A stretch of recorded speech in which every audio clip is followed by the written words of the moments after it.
அவர் செல்வராயிருந்தும் உங்களுக்காக ஏழையானார். அவருடைய ஏழ்மையினால் நீங்கள் செல்வராகுமாறு இவ்வாறு செய்தார். 2 கொரிந்தியர் 8ஆம் அதிகாரம் 9வது வசனம். இந்த பிரான்ஸ் நாட்டிலே மார்ஷேல்ஸ் அப்படின்னு ஒரு ஊர் இருக்கு. அந்த ஊரில் ஒரு செல்வந்தர் ஒரு மனிதன் இருந்தார். நல்ல பணம் வசதி எல்லாமே இருக்குது. ஆனால் எல்லாம் இருந்து கூட பார்த்தீங்கன்னா அவர் வீண் செலவு செய்ய மாட்டார். ரொம்ப சிக்கனமாக இருப்பார். சிக்கனதோட மக்கள்லாம் கஞ்சத்தனம்னு சொல்லுவாங்க. அதாவது தனக்கே கூட அவர் என்ன பண்ணிக்க மாட்டார், செலவு செஞ்சுக்க மாட்டார். யாருக்குமே வீண் செலவை செய்ய மாட்டார். ரொம்ப சிக்கனமாய், அதாவது வீட்டிலோட தேவையில்லாத மின்சார அந்த லைட்லாம் ஆஃப் பண்ணிட்டு வரான். அப்போது அவர் இருக்கிற இடம் மட்டும் லைட் எரியுமா, அப்போது தேவையான உணவு மட்டும் அவருக்கு இது பண்ணிக்கு வரான். வீணாக உணவெல்லாம் வேஸ்ட் பண்ண மாட்டாராம்.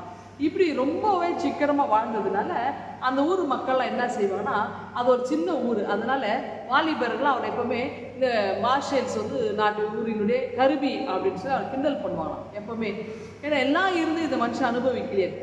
ஒரு கட்டத்தில் காலங்கள் போக போக ஆயிடுச்சு. ஒரு கட்டத்தில் அந்த அவருடைய வீடு ஒரு நாள் சாத்தி இருந்துச்சு.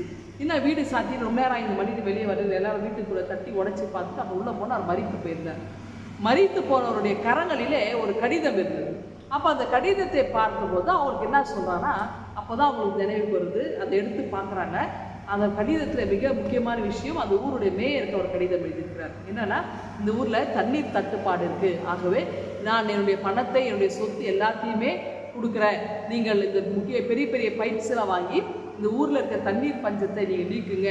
இளைய தலைமுறை நல்ல முறையில் வாழணும் அப்படின்னு சொல்லி ஒரு கடிதத்தை மேயருக்கு எழுதியிருக்கிறார்.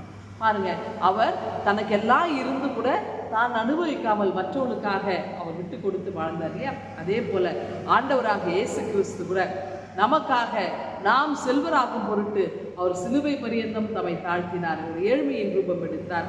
அப்படி என்றால் அவர் எவ்வளவு தன்னை விரும்பியாக்கி தன்னை ஒடுக்கினாரோ, நாமும் இயேசுவை போல இயேசுகளுடைய பின்பற்றுகிற அடிச்சுரை பின்பற்றுகிற நாம் ஆண்டோடைய கரங்களை அர்ப்பணிப்போம். இயேசுவாகவே நாம் மாற, பிறருக்கு உதவிகளை செய்ய ஆண்டவர் நம்மை இதில் பேசுகின்றார். இந்த சிந்தனையோடு இந்த நாளை துவங்குங்கள். ஆண்டவர்களை ஆசீர்வதிப்பாராக.